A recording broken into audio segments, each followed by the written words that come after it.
Hello!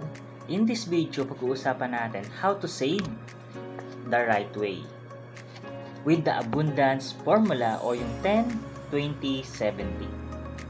It's called 10-20-70 rule. Ano ang ibig sabihin nito?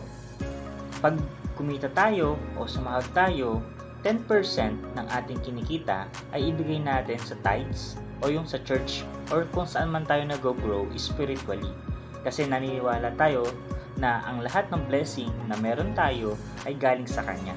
And the more we give, the more na mas i-bless tayo.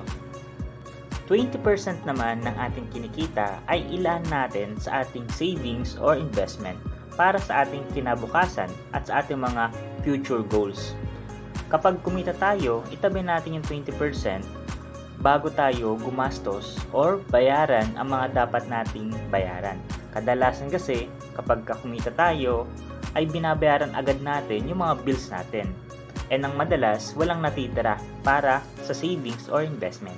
Kaya mahalaga na unahin natin or i-prioritize natin ang ating savings and investment. Ang 70% naman ay ilaan natin para sa ating expenses o sa mga bagay na kailangan nating bilhin. Mahalaga na maplano o mabudget ng tama ang ating mga expenses at mga bills para mapagkasya natin. Ang abundance formula ay makakatulong sa atin para makapag-ipon tayo ng tama ngayong taon. Kung gusto mo pang matuto kung paano mag-ipon at mag-invest ng tama ngayong taon, ay pwede mo akong i-message para mag-guide kita. Thank you and God bless.